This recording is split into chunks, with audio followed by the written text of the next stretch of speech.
He obtained his PhD in physics from TIFR and joined the Indian Space Research Organization long ago, 35 years ago. He specialized in the field of electro-optical sensors, which are used for the remote sensing satellite series like the ResourceSat, Cartosat, OceanSat and like. He also was responsible for the development of the communication transponders for the JSAT series and the navigation payloads, which includes the latest series of IRNSS. And he, in the process, developed a national level remote sensing application system, which has a variety of applications which he is going to deal with in today's talk. Which in the fields include crop production, that is agriculture, watershed development, groundwater prospects, wasteland and wetland inventory. So this effectively led to a national resource management itself. And quite naturally you can expect that it includes disaster management also, which we are right now seeing extensively used by the meteorological department. He has more than 78 papers and 22 books edited by him, and you can anticipate that his contribution is very well recognized at the national and international levels. He has served as the director of Space Application Center in Ahmedabad and the National Remote Sensing Agency in Hyderabad. And his contributions are generally classified as Earth observation systems, science and applications. He has been president of many international bodies, consultant, and he has led the Indian delegation for various international working groups. Now, currently he is the Vikram Sarabhai Distinguished Professor serving ISRO. What I would be speaking today is space technology for societal benefits. This is not as glamorous a subject as you would hear when you talk about rockets exploding into space or exploration of different planets like Mars or Chandrayaan or any of those things, but it is something to do with what we do space technology on the Earth, or what benefits does it provide on the Earth itself. So that's the subject matter of today's presentation. I will try to explain how it has been particularly used in India for various natural resources survey and management, as well as disaster monitoring, particularly remote sensing, and also how satellite communication and navigation are used in different aspects of societal applications. So, why space research? Of course, this is just to give you a broad base for my particular talk. We do space exploration, of course, to understand the origin of the universe itself, whether it started with a Big Bang, and then there was an explosion, a lot of galaxies and stars formed, and then you had the planets, you have the solar system, and so on and so forth. That's one of the reasons why a large number of space exploration programs are done, because just by being on the Earth, you are inhibited by the atmosphere itself. So if you go outside the atmosphere and observe many things, you will have much better information on the space stars and planets and so on and so forth. That is one of the reasons why space technology has flourished over a long period of time. Then to find out, as the demand on the Earth itself, resources is increasing so much, we want to find other planets where you can use them, the resources of other planets, to your own benefit. So man is always greedy, so he wants to find that particular thing. There was, as you know, a large amount of expectation. Rocks like ilmenite could be very well used on the Earth for fusion, so that generate energy. So on and so forth. You can go to Mars and find something else. Exploit resources of other planets and also go and start colonizing other planets. That's another reason why you do space exploration. But what I would be speaking is the fourth important thing. Look at the Earth itself to improve quality of life on the Earth. And what are the technologies of space which are used for this purpose? There are three important technologies. One is satellite communication. which you are all familiar. There is a satellite navigation, which also you are familiar. I will explain to you what we do with those things. And then third, of course, is remote sensing. Otherwise, we also call it as Earth observation, but remote sensing is another important tool which is used for understanding the Earth itself. Now, before I proceed further, I must tell you about ourselves. I mean, what's India like?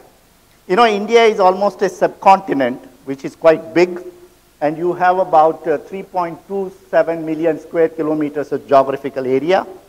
We used to produce 50 million tons when we became independent, 1947, 1950, around that time. Today, in 2014, we produce 260 million tons, from 50 to 260 million tons. So we are producing a large amount of agricultural production in this country. But with the increasing population, there we were probably about only 33 crores. Today we are about 120 or so, or even more than that. So it is not enough. In fact, we are supposed to be producing about 320 million tons of fruit production in order to sustain ourselves better. One of the reasons for our lower production is also because of the lower productivity, that is, how much you produce per unit area. And what are the reasons for it?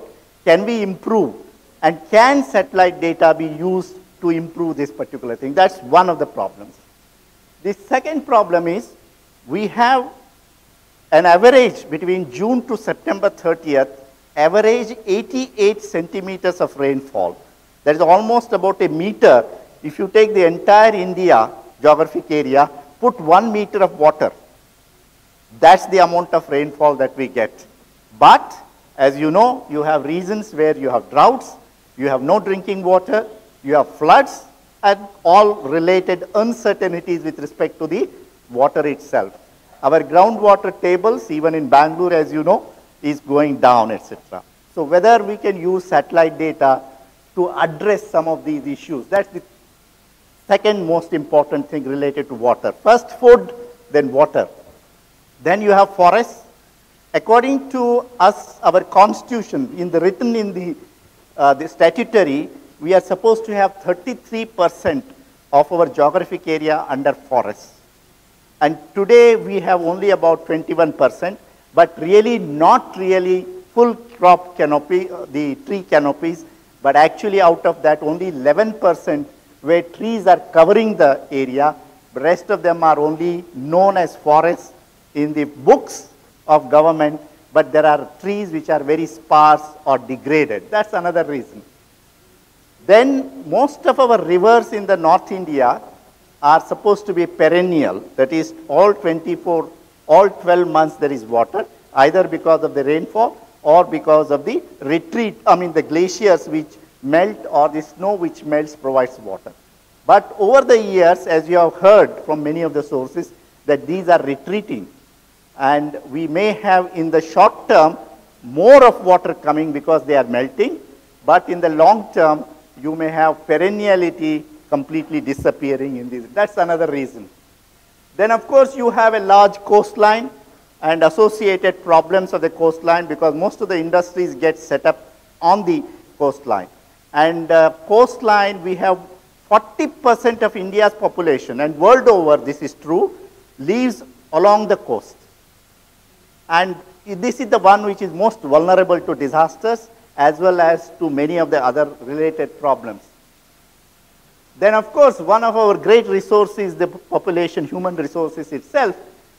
On the other hand, we also have health related issues. Although we may have, I was told that 40% of neurophysicians or neurosurgeons are only in one city called Chennai or Madras, but otherwise most of the other people do not have support of the specialties. Does satellite technology help to address this issue? And then of course the education. Illiteracy, although over the years that has come down, but whether the satellite data can help in these things. So this is a general, broad, what should I say, the story of India. India is a subcontinent, very rich, as I said, in terms of water, in terms of area, in terms of agriculture, forestry, so on and so forth, but is beset with many of the problems associated with their conservation and degradation. Whether satellite technology can help these issues. Now, the technology, as I mentioned, is remote sensing. But what is remote sensing? To those of you who are not initiated into that, it is a very simple thing. The light from the sun falls on the earth, and earth reflects this light above, right? And that is how, in fact, I see you, because the light which is reflected on you forms an image in my retina, and that I recognize you. And then I use for recognition your surface features compared to somebody else's surface features. They are distinct. Same thing remote sensing does. The light from the sun falls on the earth. The different surfaces of the earth reflect this light, and that by putting a camera or a sensor in the platform, in the satellite, I look at the earth. That's what remote sensing is. Nothing more, nothing less than that. But what is important is that the earth's surface, depending upon what it is, it reflects light differently. If it is water, it absorbs most of the light, and very little light is reflected at different wavelengths. So it will look dark in the camera image that I take. On the other hand, if it is snow, it reflects all the light, it will look white. On the other hand, if I have a desert area, it might look different. And if it is a vegetation or crops or grass or forest, then it will reflect differently. It reflects more in the infrared, it reflects more in the green also, that's why they look green to us, whereas it absorbs in the blue and the red regions. So what it means is simple, that every Earth's surface reflects light at different wavelengths differently, and that is what we detect from the cameras which are put in the satellite sensors. And using that data, we find out about the surfaces. We also find out about the condition of the surfaces, whether the crop is good or the crop is not good, whether the water is turbid or water is not turbid, etc. So this is remote sensing. Of course, this same concept is used to find out about what is there on the moon or what is there on the Mars. So this is the concept of remote sensing. This is what we do. In fact, the whole story of ours started in 1970. What was the problem? The problem was simple, that some of the trees, coconut trees in Kerala, were affected by what is called as a root wilt disease. When this disease it affects, the coconut canopies leaves become completely collapsed and discolored. Now, if you do not remove that particular tree, it will affect the neighboring trees. But the canopy is above. You can't see it from below whether it is affected or not. So the problem was raised that how do you detect these trees which are affected by this disease?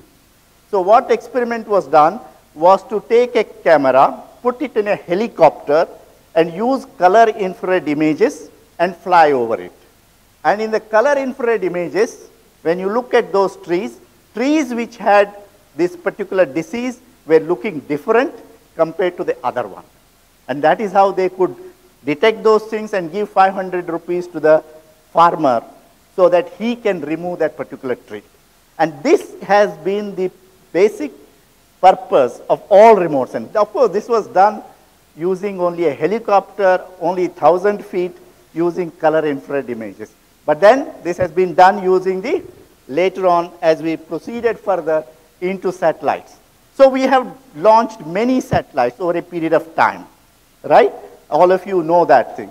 One of the satellites which has been very popular is the one in which we have 3 cameras. Why did we put 3 cameras? One looks at very large areas and it looks more frequently. The other one looks at the earth at a much better details, but less frequently.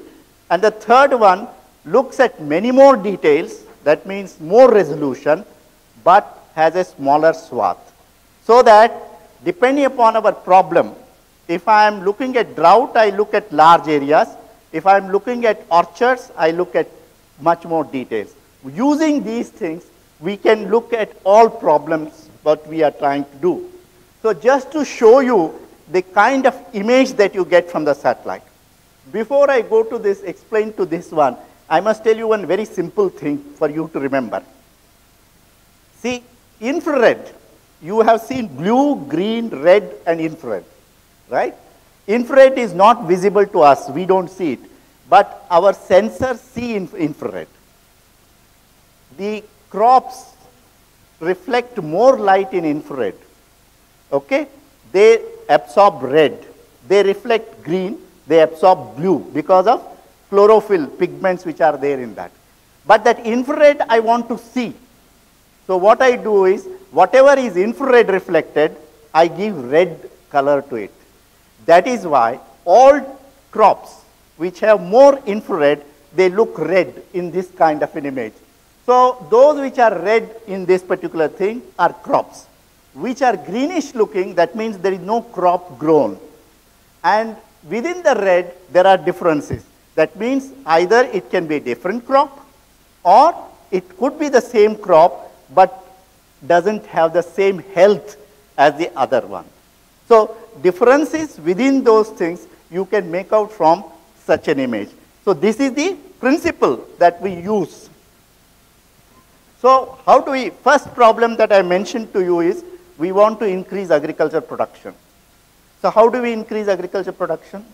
First, either grow more areas or increase productivity per unit area, right? These are the two ways in which you can do. So first thing is, you can find out areas which are today not used for agriculture in the country, but can be used for agriculture. So what are called as wastelands, wasted lands. So this is something which is possible to find out from the satellite images. In fact, what one has found from the satellite images, 5 million hectares of such wastelands in the country. But it doesn't mean that all that can be utilized for agriculture, because they may not have proper soil. If it is completely snow covered, if it is completely rocks, if it is completely barren, no. But if there is a certain amount of soil, you can do that. So this is what is done using these things. These are all completely barren lands, etc. This is something which is shown in large parts of Uttar Pradesh and some parts of Bihar, etc. What is it? There, because of the poor cultural practices, it has all become salt-affected soils. So nothing grows in that thing. So these are all wastelands. There is no crop which is growing there. But what has done, government has done, it has given gypsum to the farmers. Once it gives gypsum to the farmers, if they apply this particular gypsum to these things, the salt-affected soils become fertile over a period of time. So these particular things you can do from satellite data, and also see after 10 years whether the people who are being given these things have really done it or not. So such things we have been done for a long period of time. For example, this is a land which is, let us say, wasted land, but over a period of time it has been used for certain agriculture or growing. So that is something which has been done. So this is something which has been done using satellite data in the country.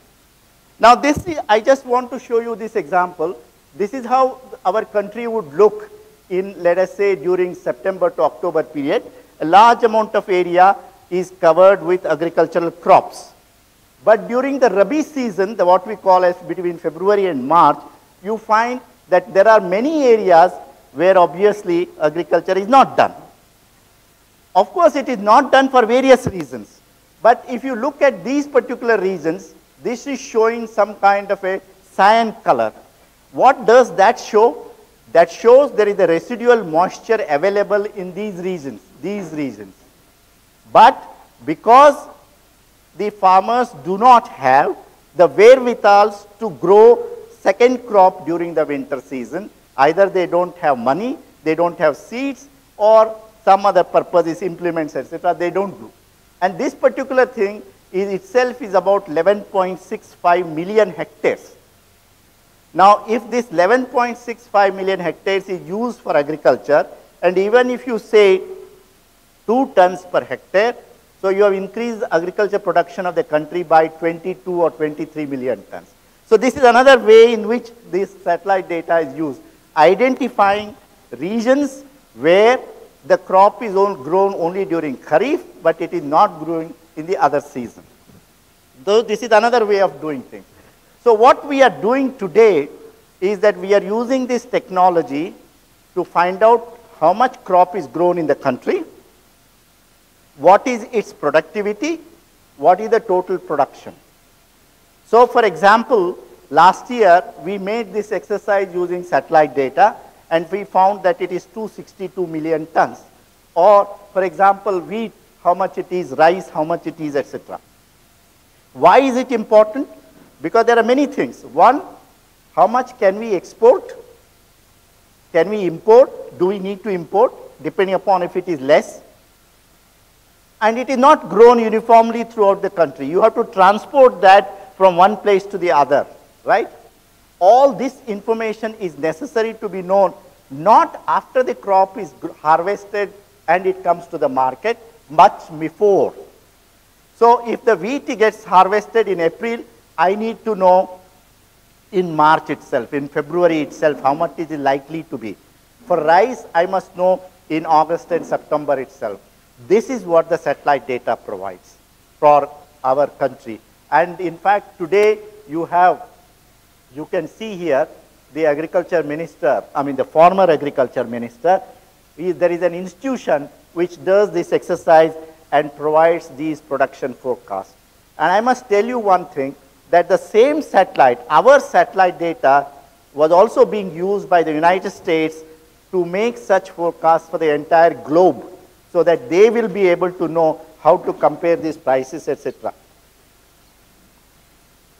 We also use this data to find out whether the land is suitable for sowing or not. Knowing the soils, knowing the rainfall that it occurs, we also find actually how much can be expected sowing, and if the area is not good for sowing or transplanting rice, then you can grow those crops which require much less water. So that kind of an explanation also is being done using the same set of satellite data. This is another example I want to show you here. This is during 2010, and this is during January, same, more or less the same next year. You see here in 2011, the crop area here is so large compared to this which was very sparse. And you can also see here in Rajasthan, this whole area, there was no crop that particular year, whereas during 2011, you can see a large amount of area crop is sown. Why is it important? Because most of our agricultural statistics system in the country, they do not actually provide this data where there are changes taking place. Changes take place for various reasons, for economics, because if the farmer is not getting enough revenue from that, he will not use this one. So a large number of such data applications, satellite data applications, to find out the wastelands so that you can use, and maybe I'll go ahead now. Okay. Similarly, the same satellite data is also used to find out how much of area under different horticulture crops, like for example, in this case, rice, coconut, vegetables, or coffee. This is also being done using this data. Now let me go to the next issue, from agriculture to water resources. Water occurs in what forms? Three forms. One, it is on the surface as a lake or a reservoir. Second, it is there below as a groundwater. Third, it is frozen ice, which is there in snow or glaciers. Now, all three forms of water you can find out from satellite data, but they are not necessarily same, right? Surface water, it is there that you can see just as black dots, etc. So this is water here. You can find out water point, etc. But if it is groundwater, how do you find? It is below, and whatever the satellite sees is only the surface, so you can't see groundwater. Where is it? But the point is that groundwater at a particular place occurs not accidentally, but because of certain reasons, geological reasons. Okay, if on the surface of the earth, if you have such things, this is one fracture another fracture cutting this one. That what does it mean? That means if there is an intersection of fractures, when the rain occurs, that water goes through such porous materials, porous surface, and goes below the ground. Okay? And then, depending upon what kind of an aquifer it is, confined or not confined, groundwater will occur there. Now, it can also occur, for example, in this case, there is a river, but it was flooding, and so there is a flooding areas. There also there is a certain amount of moisture availability. Or, for example, in this case, earlier the water was flowing in along this direction, whereas today it is flying in this direction. Now, in this case, for example, there are streams, water streams are here. This is a water stream, this is a water stream, this is a water stream, this is a water stream. And then you see here this line, this white line, which you see is called a dike. Dike means wall, but it is not a wall built by the man, but it's a wall which exists in the nature below the earth's surface. So what does this dike do? It stops the water from flowing from this stream, So you have now different expressions on the surface of the earth, which all tell you something about whether the water can exist below the ground or not. For example, here, this is a good place for storing water. That's why you see red tones. So red means vegetation is growing there. So this is a good place where you can get water. So using all such data, which you don't see on the surface of the earth when you actually go there, but the satellites provide this synoptic visibility, synoptic view of the earth's surface, and give you such signatures on the satellite data. Using these things and combining them, you can produce a map which tells you where the groundwater prospects can be there. In fact, we use a very simple formula. For example, here we use the VIBGYOR, that is violet, blue, etc. Violet means there is a great probability of getting groundwater. Red means there is no probability of getting groundwater. So these are the regions where you please don't spend your 2 lakh, 3 lakhs in digging a well, but these are the areas where you will get the water. And then you can also map villages around these regions and see how much area it can cover in the village areas, etc. So such maps to find out the prospective groundwater areas are being prepared basically from satellite data, plus of course a certain ground information related to water, wells, how much is the water, etc. So this is another great application which has been done using satellite data. This is glaciers. A glacier, what is a glacier? Glacier is nothing but ice, flowing ice. You have heard of Gangotri, which is a glacier, and that when it comes to that particular level, altitude, then it starts melting and then you get a lake there, right? Then water flows from here. That is how you form the rivers of the Himalayan region. Now this is very important, and you can find out various aspects of glaciers from the satellite data. That means how much snow is accumulating, whether the glacier is retreating. So this is another application which has been done using satellite data for many of the glaciers. In fact, about 32,000 glaciers in the Himalayan region have been mapped using satellite data. And these are extremely important for our various applications. This is another, using the same set of data, you can find out where I should put a percolation tank, where I should put a small check dam to conserve water. And these things are being done by the villagers looking at such images, which I showed you earlier, and putting it on a map and then constructing these things. Because unless you do it with scientific backgrounds, you will not be able to succeed. Now, a large amount of work of Government of India gets done through such measures. Now, what they do, that if you don't want the soil to flow away, if you don't want the water to flow away, you should make certain bunds so that the water gets arrested and it percolates down, and you should do it at higher reaches so that you will retain soil, so fertility of the land increases and water availability increases so that you can grow crops, etc. So this, the government of India provides a large amount of assistance to the farmers. Now, this is, for example, treated area. This is where they treated means they made these bunds, you can see here. You can see here.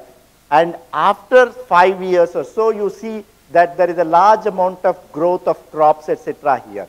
This was left blank. There was no amount of treatment or bunds, etc. done, and this has remained barren, right?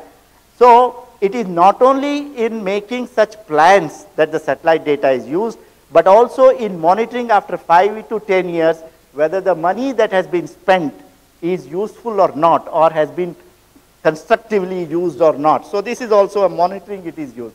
This is another thing. For example, these are so-called percolation tanks.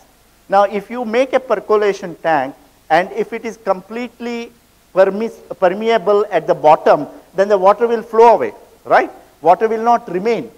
So you can see here, there are some tanks which are completely, there is no water at all, whereas these are the ones in which water has remained in the particular tanks, etc. So this is not only in identifying, as I mentioned, it's also in monitoring. It's very important.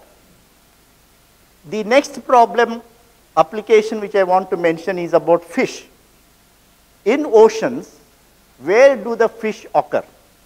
Where are the fish? Not everywhere in the oceans. They are there for 3 reasons.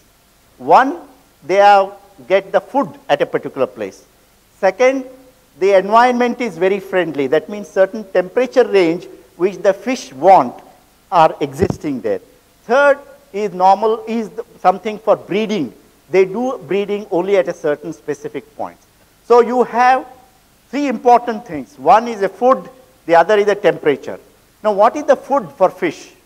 If they are a vegetarian fish, then what we call as phytoplanktons, unicellular plant cells. Just like your amoeba is a cell, something like a phytoplankton means it's a plant cell, which is there in the oceans. What do these phytoplanktons do? They take the sunlight and use the nutrients from the ocean and produce more cells, right? And these phytoplanktons are eaten by what are called as zooplanktons, that is animal cells, and they are eaten by smaller fish and smaller fish by bigger fish if they are non-vegetarian. Otherwise, they feed directly on the phytoplanktons. Now, these phytoplanktons, I mentioned to you, what do? They do photosynthesis. Now, photosynthesis means they take the sunlight, use the red and the blue energies, they reflect this green and the infrared. Now, this is a very small amount of radiation they reflect from these phytoplanktons. But by putting our sensor in the satellites, so sensitive to measure these things, we find where are these phytoplanktons. If there are more phytoplanktons, we find them that there is more red because the chlorophyll concentration is high. Then we also measure the temperature of the sea surface by putting certain sensors, not thermometer, but by measuring certain radiation from the sensors, these sea surface. And you combining these things, you find that these are the places, you add your currents also to that, you find that these are the places where you are likely to get more fish. So this whole information is put in the vernacular language, and in terms of how much distance the fisherman has to go and what depth he will get the fish. So this is every time around afternoon by 3 o'clock, 4 o'clock, this information goes to the all fishing harbors in the entire coast of India. And that what they do, the fishermen look at it, and so that they don't have to spend too much efforts in time as well as in diesel, because trawlers take a lot of diesel and also it takes so much. So they get the fish much more than what they were getting earlier. That is how this has become an extremely important application for fishermen. Now, if they keep on exploiting these fish, then there is a problem of non-sustainability. So we do not allow that the fishermen should fish during the breeding seasons, that is during monsoons, etc., and so that juvenile fish are not caught. Incidentally, it so happens that during that time, because of the cloud cover, satellite data is also not available because they only see the clouds. So in other words, this also is attained the sustainability of fishery resources. And you can see these coral reefs also from satellite data. And we also found that there are only 4 areas in India, Andaman Nicobar Islands, Lakshadweep Islands, and between Sri Lanka and Mannar, that is the Gulf of Mannar, and in Gulf of Kutch.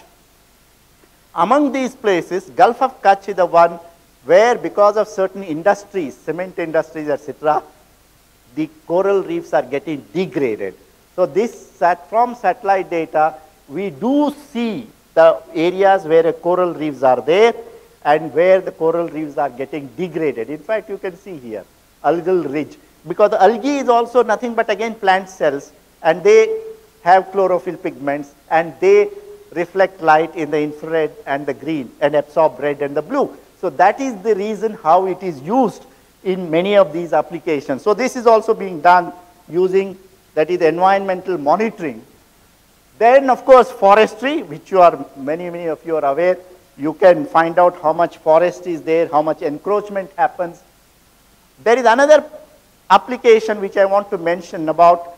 There are a large number of these small streams in Himalayas which fall down because there are large mountains from which they fall down. That means these can be used for generating electricity, right? If you have a small reservoir, you can make microhydral structures, power structures. And so what do? You find out such things, and if you put a small here bund, how much area it will inundate.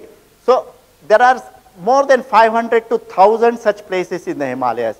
Government of India cannot spend so much money in each of these things to find out whether they are economically viable or not. So before even taking up, you just look at the satellite data. And what you do with the satellite data, you just put a simulation. If I put a dam here, how much area it will inundate based upon the height and elevation information, how many villages will get submerged, how much forest will get submerged, and what is the amount of electricity that I will generate because of that height, water height that I will get. So you do such simulation exercises, and we did find out of those thousands of such places that at least about 100 of them were viable, economically viable. And out of that, of course, they told the National Hydroelectric Power Corporations, which are the ones to go into detailed survey to use those things. Then, of course, as I mentioned, satellite data is extensively used in disasters.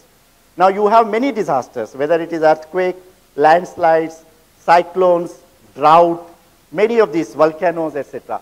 Among all the disasters, India is a very vulnerable country because of its geographical location, except for volcanoes.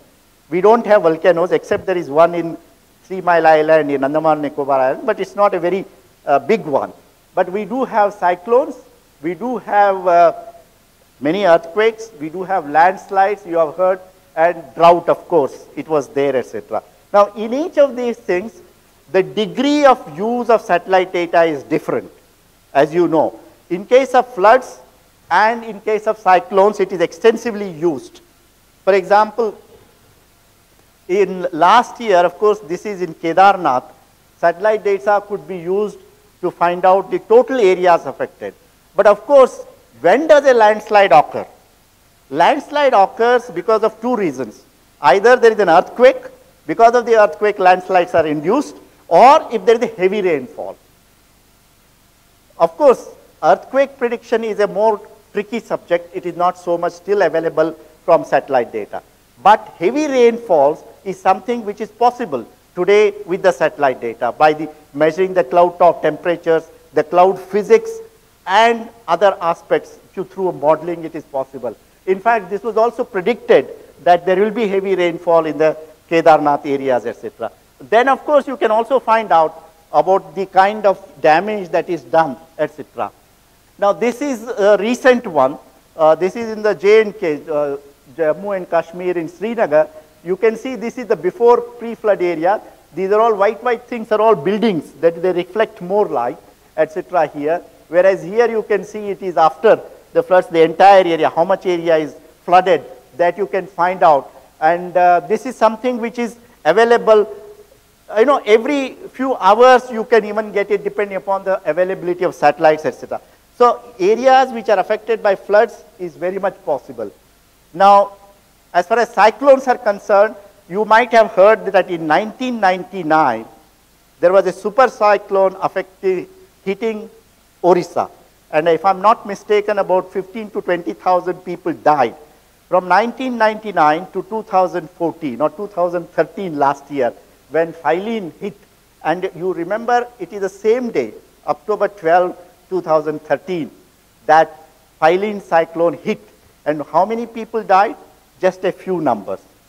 The reason is because of the awareness that is coming into the people, because you are able to see these satellites every half an hour, how exactly it is moving, where direction it is moving, and what are the speeds of wind which are there as far as the cyclones are concerned. These two are important. One is the track, other is the wind speeds. Third, of course, is important when exactly it will hit land, and which land. Will it hit Vizag? Will it hit Gopalpur? Or will it hit Ganjam or some other place, etc. Today, we have an accuracy about plus or minus 30 to 40 kilometers of landfall point. And of course, with respect to wind, this particular thing also. In fact, this is many more details of those things. One of the things which is important in the cyclones is what you call as eye of the satellite, eye of the cyclone. Eye is something where winds are zero, you know. Only are surrounding that are the winds are more. Just like if you take a bucket full of water and you do like this, at the center you will find where the vortex is there, that is zero. There is no movement. It's only in the surroundings. Now, the identification of the eye is very important to find the track in which direction it will move. And that is something, and sequentially you do it every half an hour. Of course, eyes are seen better in microwave images compared to the visible images. Of course, we do not have, but internationally there are satellites which provide you microwave data. So now we have a model which was developed at the center where I worked, Space Application Center. In fact, about 10,000 cyclones of the last 40 to 50 years and their tracks were analyzed. A genetic algorithm was created out of those things which actually predict you what direction the cyclone is likely to take place. In fact, last year, 2 years back, one of the cyclones which was again in the Bay of Bengal, people thought that it will hit the east coast, but this model predicted that it will go and hit Myanmar, and it did hit the Myanmar. So today satellite data is so useful in cyclones. Then of course there is one which is also related to forest fires. Forest fires are also detected using satellite data. And in fact, this is something which is from Tirumala Hills very recently, where there was a lot of forest fires, etc. They are detected, and these are not detected. It is not that the fire is seen. It is not that. It is at a different wavelength region, which is, some of you, if you remember, it is, we have about 0.55 micrometer is green, whereas this is in something like 3.7 to 3.9 micrometers. In that range, if you look at it, the forests which are about 2000 degrees centigrade, they provide maximum radiation. So using that, you also find, and this alert is available on the website of National Remote Sensing Center, and from that, the forest guards or the rangers can be alerted to take measures so that the forest fire does not spread, so that you provide certain obstructions to that thing, etc. This is something which I liked. This happened many years earlier. There was a one called Parichu Lake, which is in Tibet.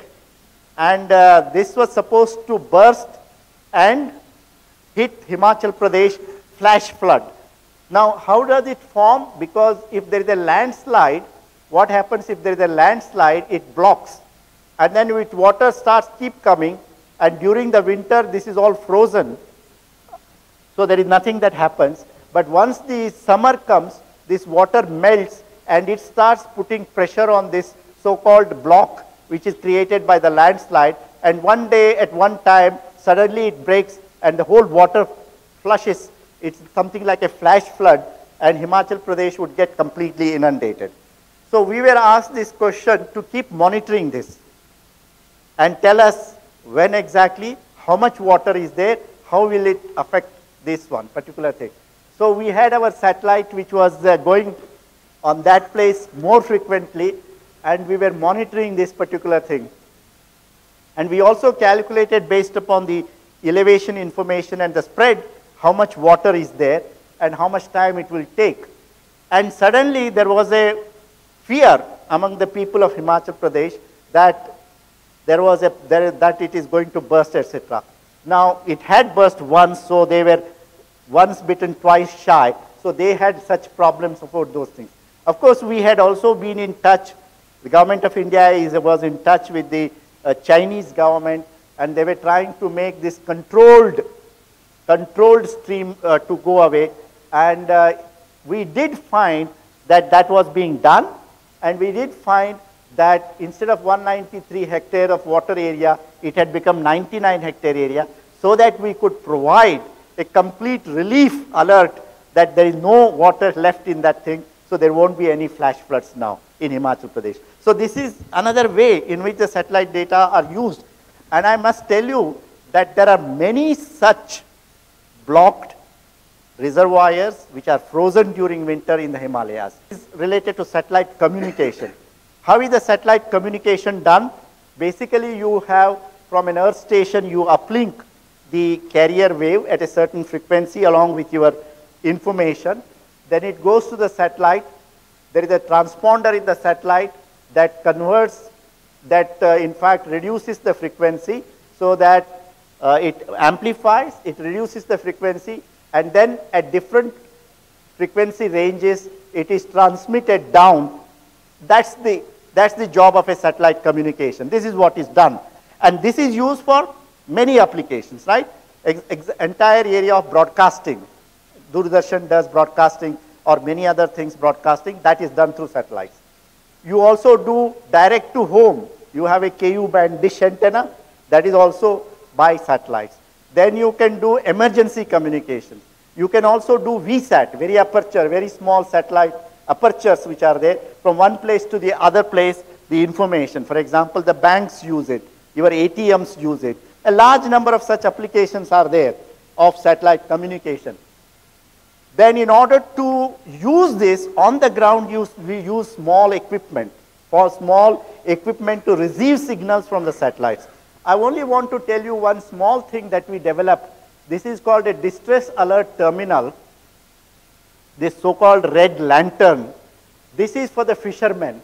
What is done in this is there is a small transmitter which is put in that, and this transmitter, there are many switches there. If the fisherman who has gone to the sea, if he has a health problem, if there is a fire, if his boat is capsizing, or if he has any other problem, for each of them, he has a separate switch. So he presses that particular button when he has this problem. That signal goes to the satellite, and from the satellite, it comes to the Coast Guard in Bombay, Chennai, and Porbandar, Okha, etc. Along with that, there is a GPS. So that information with respect to the location of the fisherman, his trawler in the sea, latitude, longitude wise, that information also goes. And on the basis of that, the Coast Guard alerts its service to go with their steamers and helps the fishermen. This is a small thing which is in fact about 20,000 of these things which were developed, and they have been distributed to various fishermen to use for these services. Then of course during floods and other earthquakes, etc., what happens is that mostly terrestrial communications get completely destroyed.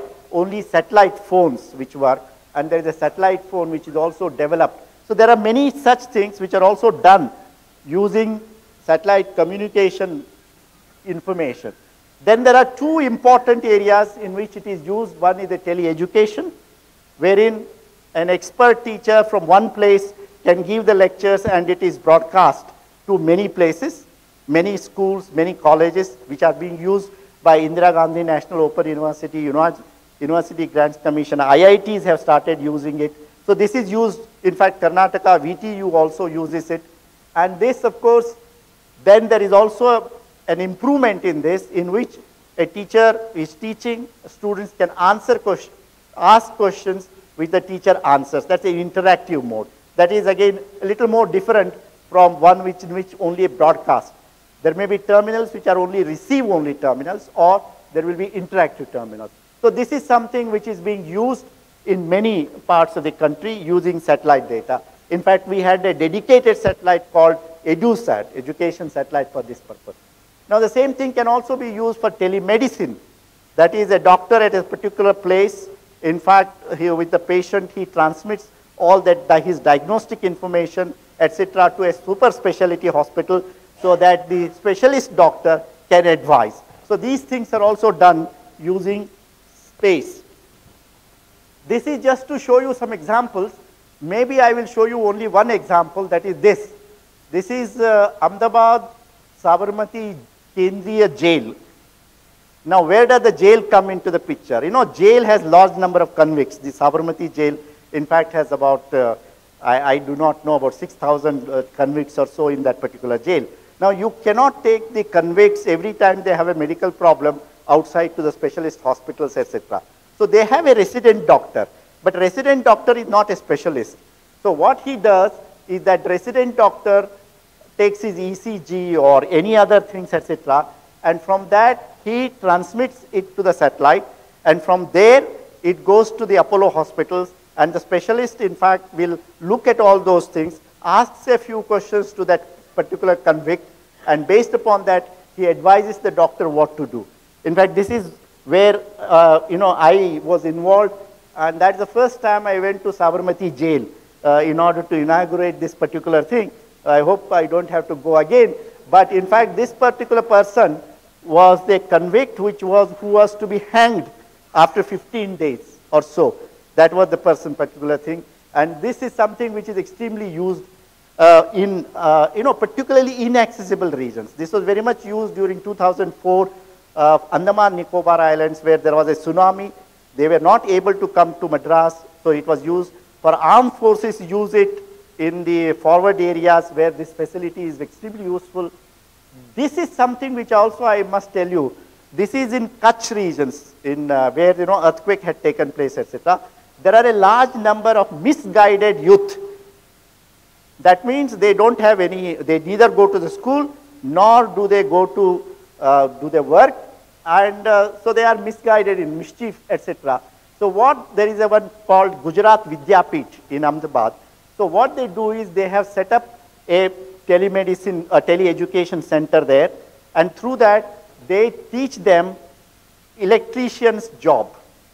Everything about electrician's job they teach them through satellite data, and then only for a few days they bring them to Ahmedabad, where they will teach them the experimental or the practical aspects of that. At the end of that, they give them a kit so that using that kit, they can go back and start being an electrician and earn certain money. So this is the one in which we were giving them certificates.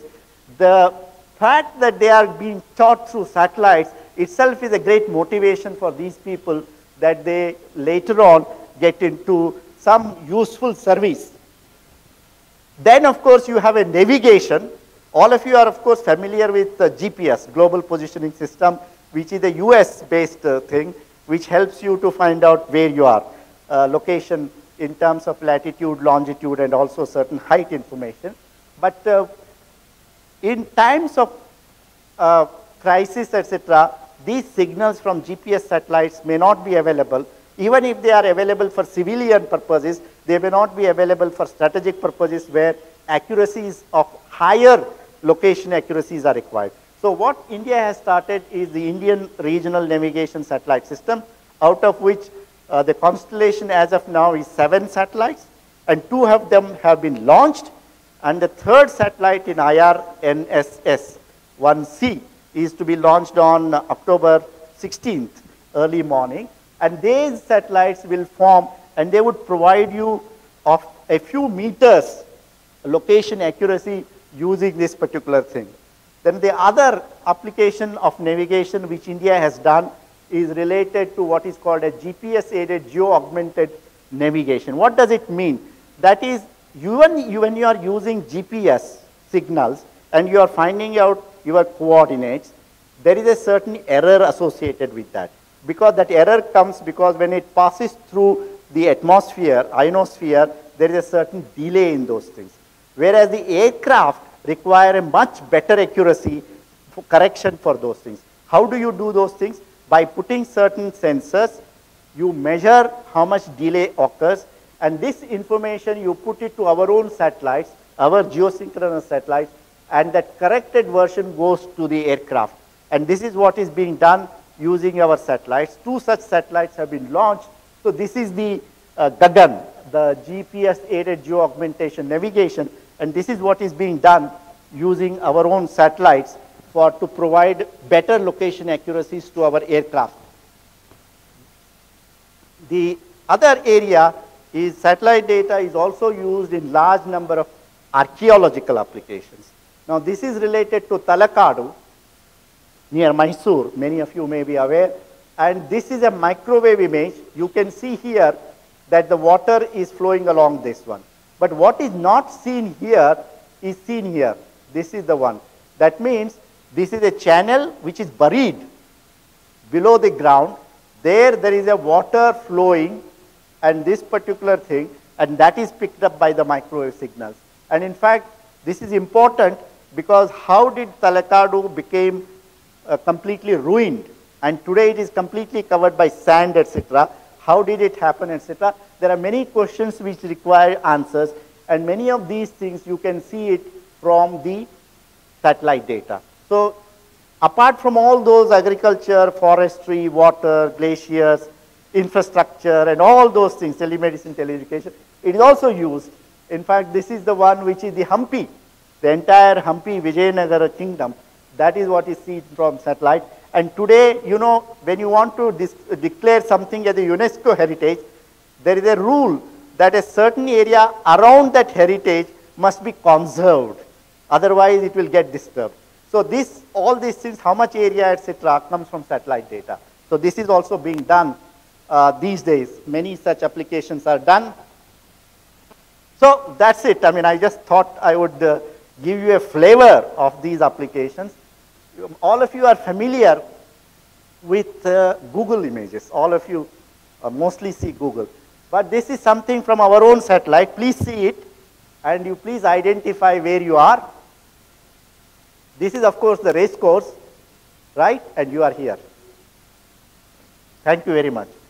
Is there anything you can do when clouds are there and you can't actually take the images? Yeah, I didn't get into those details, but when you have clouds, if you have a camera systems or sensors which are only seeing the visible and infrared light, they will only see the cloud tops, and you see everything as white, something like that. But you need certain wavelengths or light which goes through the clouds, penetrates through the clouds, and usually you have microwaves, which is the radars, microwave radars, and those go through the clouds and see the earth.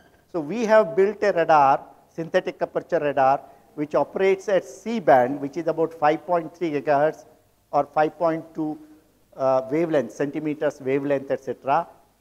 In fact, it was launched in April 2012, and that is the one which sees through the clouds, and you get all the data about the Earth's surface. So we have radars, we have altimeters, we have scatterometers. There are a large number of microwave instruments which are used when there is a cloud cover. Even if there is no cloud cover, they provide information which is distinct from the information which optical sensors provide. So whether satellite data is used for resolving the Kaveri river water dispute? What you can get is the information. You can get the information related to, for example, how much area is used by Tamil Nadu, let us say, for growing their crops. you know how much water they would be using because each crop requires this one. Whether they are using it 3 times during a complete year, how much area in Karnataka Kaveri water is being used, whether it has increased over a period of time, also, or how much water is there in the reservoirs at different points in time. All such information you can get. Now, whether you can use it meaningfully to settle a dispute is a different matter.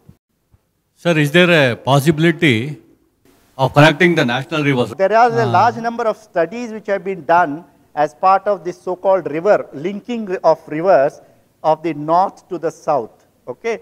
Now, generally when such an issue comes, people immediately think north rivers mean the Ganges and the Brahmaputra, which in fact bring a lot of water into the southern rivers, etc. So that's the point.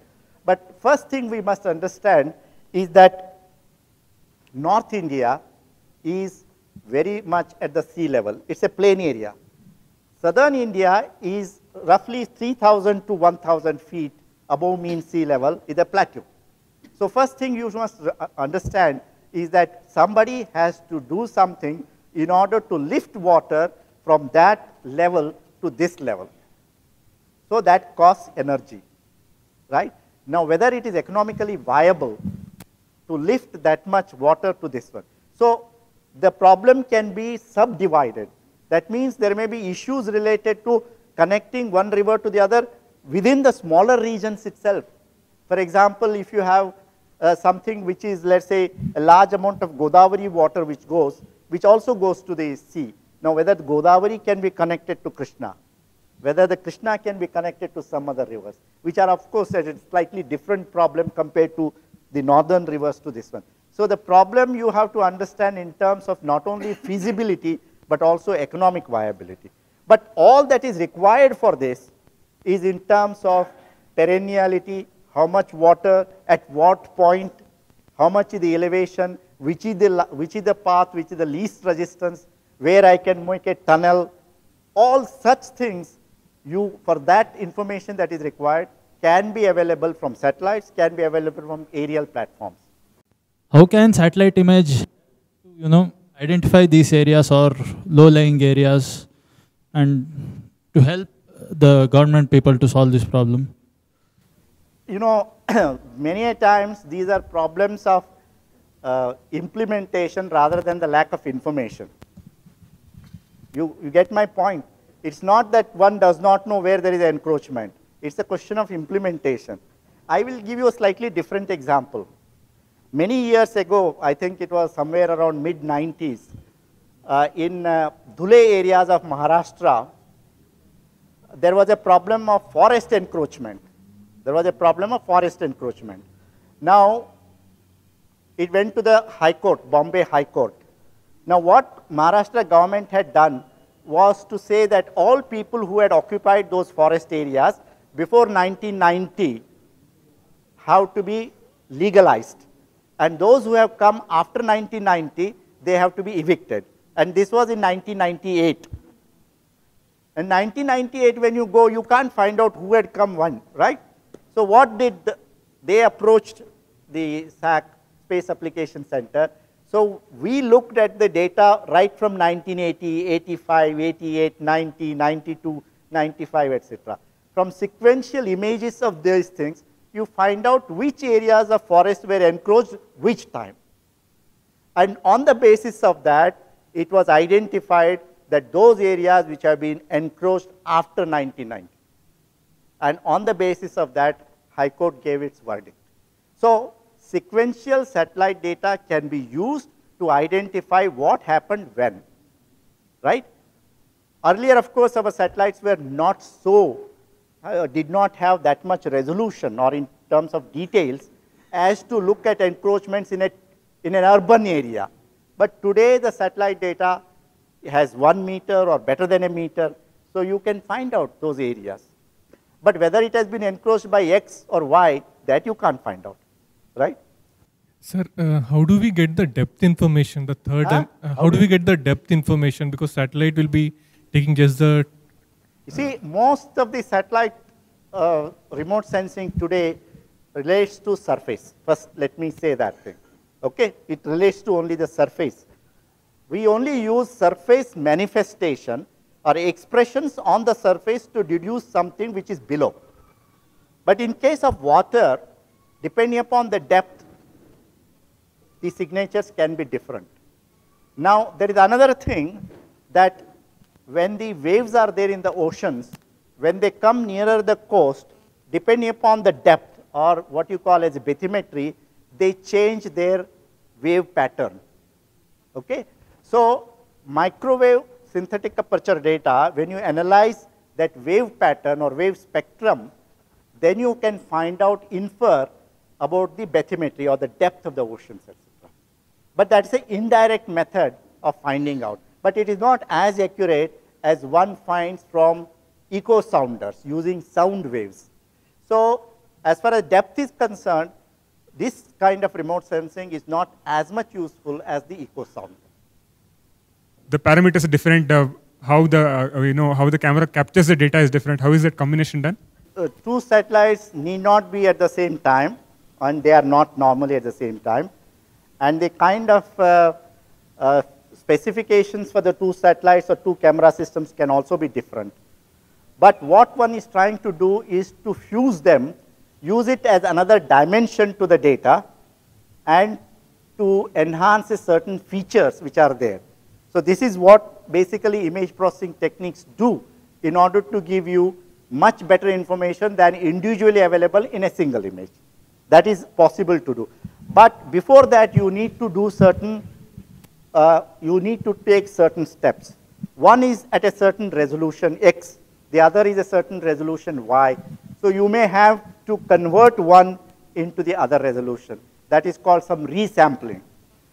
Second, both of them may not have been at the same time. So atmospheric conditions will be different at two particular times. So you have to do certain corrections or normalization radiometrically in order to bring them to those things. So there are many such procedures which you need to take up before you fuse them. But sometimes one doesn't do all those things in order to just get a certain enhancement. What does satellite data tell you is that whether that region has a groundwater prospect. It will tell you that these regions there is no possibility of groundwater. It also tells you that these regions will have groundwater possibility. But then it has to be supported by actually measuring resistivity or some other things geophysical to support those things. But you need not go, for example, just because an area which is near my house, so I am a politician, so I want to dig a well here, get the money of 3 lakhs from the government. But if my map shows that it is completely not suitable for groundwater, you are wasting your money. So to that extent, it is very helpful, but not the level at which you are asking that within my plot of 30 by 40, whether I want to put them. No, it is not that. It is in the regional sense. It is in a slightly broader sense. Yes. Yeah. See, just like I told you about groundwater, these hydrocarbons or oil also has a certain affinity towards certain places.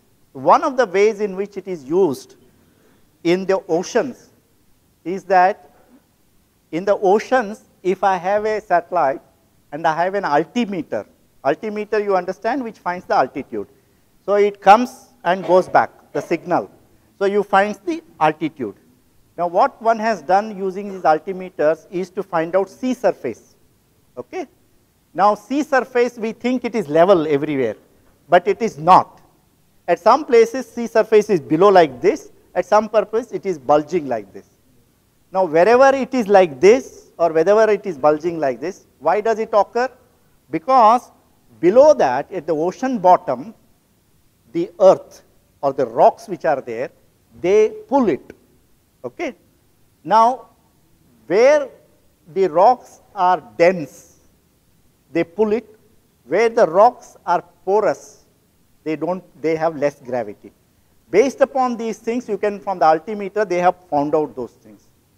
So wherever there are porous rocks, the probability of hydrocarbons occurring in that kind of rocks is high. Okay? So using this information from altimeters, entire globe, people have identified which are the regions where there is a hydrocarbon structures are possible offshore. In fact, when we did this exercise with an altimeter data, we found that exactly that matches with respect to Bombay High, where oil is being exported. Now, based upon that, similar possible structures have been found off Calicut and also off Chennai to Andamar, certain places, etc. But again, as I said about groundwater, this is a prospective area. Now, beyond that, you have to go and measure local gravity, seismic measurements. You have to do many other things before you take up actual exploration, because they are all few kilometers below. So it's not something, you know, somebody has to spend money, lot of money. So before that, you have to do many other exercises. But first level reconnaissance, prospective areas, exploration is being done using satellite altimeters in the oceans. Yeah, yes, you are right. In fact, you know, that's a subject by itself. Just like we are using satellites to look at the Earth, okay, and look at whether the flood has occurred or cyclones are coming, etc. Similarly, radars on the satellites can be used to identify the asteroids, comets, and their tracks. So there is one big institution, particularly headed by Russians, what they call as detection tracking of all near Earth objects, which can, in principle, someday hit the Earth itself. That's also a disaster. It can lead to a very catastrophic disaster. And then, using that data, whether we can find methods of deflecting in their path by nudging them, by destroying them, etc. So this is the objective of that particular whole exercise. So it is being done using big radars of finding out, then track their tracks, their velocities, etc. So satellites are being used for this purpose, but the kind of constellation that is required in order to operationalize such a system has not yet been done. Okay? But in this particular idea is very much there. So this is also a natural disaster. It is natural disaster is not just what happens on the Earth because of the Earth itself, but also because of something outside. Henceforth, please don't see Google. See nrsc.bhuvan.gov.in. nrsc.bhuvan. Bhuvan means Earth or some, right? .gov.in. You will get all satellite data. You will get all such maps of groundwater, wastelands, and disasters, or J&K, you know, flood areas. Today you would have seen what are the areas are flooded in Orissa. Tomorrow morning you will see in Vizag, etc. So all this information is available from our own satellites, from our own institution. So nrsc.bhuvan.gov.in is a website that you should see.